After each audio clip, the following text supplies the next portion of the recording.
Hoje, exploramos os sinais da Bíblia que sugerem estarmos nos tempos finais. Começamos com a decepção religiosa, alertando sobre falsos profetas. Passamos às guerras e aos rumores de guerras, destacando a turbulência emocional que acompanha os conflitos. Discutimos a ascensão do Deus do dinheiro e a mudança nas prioridades, enfatizando a idolatria da riqueza. O quinto sinal revela a disseminação global do Evangelho, cumprindo uma profecia. Por fim, abordamos o surgimento da unidade e governança globais, preparando o terreno para eventos proféticos. Mantenham-se vigilantes e preparados espiritualmente. Vamos detalhar cada um deles agora? Você já se perguntou como poderiam ser os tempos finais? Hoje, vamos embarcar em uma exploração de 7 sinais na Bíblia que sugerem que podemos estar vivendo nos tempos finais. Vamos percorrer passagens bíblicas e contextos históricos, lançando luz sobre os mistérios das profecias que intrigaram estudiosos por séculos. Nossa jornada começa com uma análise da decepção religiosa, seguida por uma análise da prevalência das guerras. Em seguida, mergulharemos na ascensão do Deus do dinheiro e observaremos como as mudanças nas prioridades das pessoas moldaram nosso mundo. Também discutiremos a disseminação global do Evangelho e o surgimento da união e governança globais. Esses sinais, alguns sutis e outros gritantemente óbvios, nos fornecem uma lente única através da qual podemos interpretar o mundo ao nosso redor. Então, estamos vivendo nos tempos finais? Vamos nos aprofundar nos sinais. O primeiro sinal a ser considerado é a decepção religiosa. Encontramos um aviso claro no livro de Mateus, capítulo 24, versículos 4 e 5. Aqui, Jesus mesmo nos adverte sobre o surgimento de falsos profetas e falsos cristos, afirmando: "Tende cuidado para que ninguém vos engane. Pois muitos virão em meu nome, dizendo, eu sou Cristo, e enganarão a muitos." Esse conceito de decepção religiosa não é uma mera abstração, mas uma realidade que temos visto se desenrolar ao longo da história. A Bíblia está repleta de exemplos daqueles que afirmavam falar em nome de Deus, mas que levaram muitos ao erro. Tome, por exemplo, os relatos do Antigo Testamento de falsos profetas em Israel, que prometiam paz quando não havia paz, causando desastres para o povo. Em tempos mais recentes, vimos líderes carismáticos surgirem, afirmando serem o Messias, apenas para conduzir seus seguidores a grandes tragédias e perdas. Esses exemplos servem como lembretes contundentes do perigo da decepção religiosa e da importância de discernir a verdade da falsidade. A decepção religiosa pode ser insidiosa, muitas vezes parecendo genuína e persuasiva, tornando-a ainda mais perigosa. É crucial lembrar, no entanto, que essas decepções não são apenas erros individuais, mas sinais de uma realidade profética maior da qual Jesus nos advertiu. Estar ciente da decepção religiosa é vital para o discernimento espiritual. À medida que navegamos por esses tempos, lembremos-nos de permanecer vigilantes, buscando a verdade e a sabedoria das Escrituras, e não sermos enganados por falsos profetas ou falsos cristos. O segundo sinal são as guerras e rumores de guerras. Esta é uma frase que pode ser rastreada até o livro bíblico de Mateus, capítulo 24, versículo 6. Neste versículo, Jesus mesmo menciona guerras e rumores de guerras. E, embora isso possa parecer direto, é o discernimento que Jesus enfatizou que acrescenta uma camada de profundidade à nossa compreensão.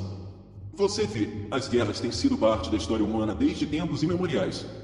Desde os conflitos das civilizações antigas até as guerras mundiais do século XX e os muitos conflitos que ainda persistem hoje, as guerras têm sido uma parte constante de nossa história humana. Mas não se trata apenas das guerras físicas às quais Jesus se referia. O termo rumores de guerras sugere uma atmosfera de medo, incerteza e instabilidade. É o tipo de clima que gera ansiedade e agitação, onde as pessoas estão constantemente à beira, esperando o próximo conflito eclodir.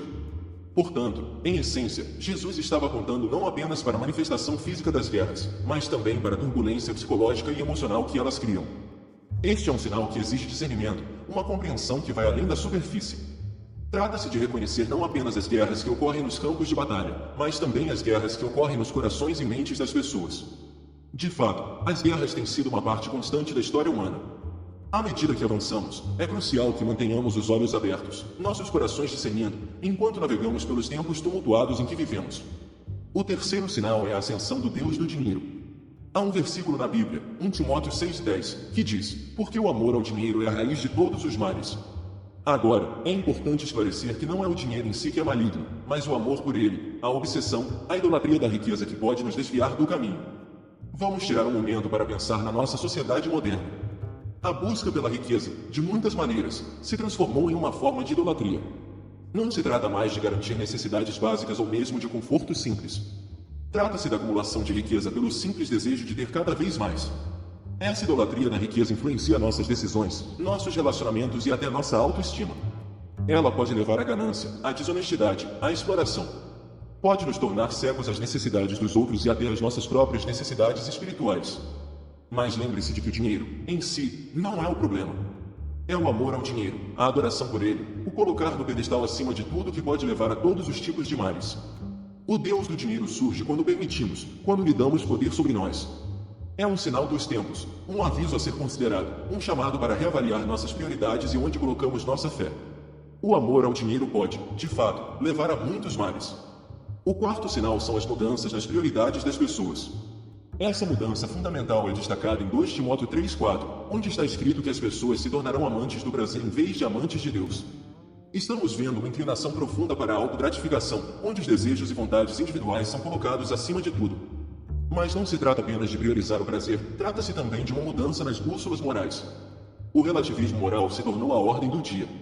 O certo e o errado não são mais absolutos, mas são vistos como subjetivos, variando de pessoa para pessoa com base em suas crenças e experiências pessoais. Esse relativismo está causando uma mudança significativa nas normas e valores sociais, levando muitos a rejeitarem completamente o conceito de pecado. As consequências dessa rejeição são abrangentes e profundas.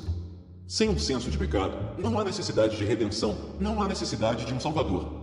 Essa mudança de prioridades, essa desvalorização da fé e dos valores espirituais, é um sinal revelador dos tempos em que vivemos. A mudança de prioridades das pessoas pode ser um sinal dos tempos.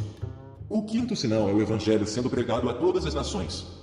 Isso é referenciado em Mateus 24,14, onde está escrito: "E este Evangelho do Reino será pregado em todo o mundo, em testemunho a todas as nações, e então virá o fim." Essa profecia pode ter parecido inimaginável há 2000 anos, mas no mundo de hoje, com o advento da tecnologia, tornou-se uma realidade. A internet, as redes sociais, as transmissões de televisão e rádio permitiram que o Evangelho alcançasse os cantos mais distantes da Terra, transcendendo fronteiras geográficas e barreiras. É realmente notável. Essa disseminação global do Evangelho é uma clara indicação de que a profecia está se cumprindo. É um sinal de que estamos vivendo nos tempos finais, como previsto na Bíblia. A disseminação do Evangelho a todas as nações é um cumprimento claro da profecia. O sexto sinal é o surgimento da unidade e governança globais.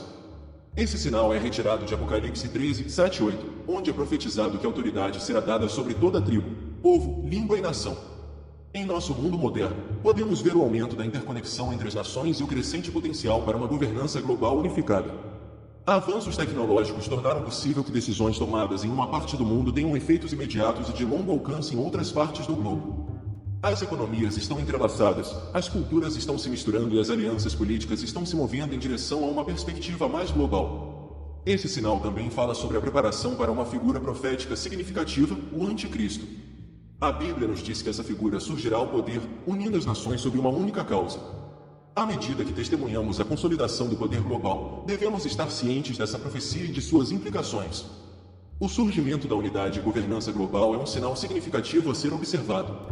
Obrigado por nos acompanhar nesta exploração dos sinais dos tempos finais. Esperamos que você tenha achado essa discussão esclarecedora e instigante. Se sim, mostre seu apoio curtindo este vídeo, compartilhando com outros e se inscrevendo em nosso canal. Lembre-se, a jornada da fé é pessoal, mas é uma jornada que podemos percorrer juntos. Vamos permanecer conectados, continuar refletindo, questionando e crescendo. Que todos nós permaneçamos vigilantes e espiritualmente preparados.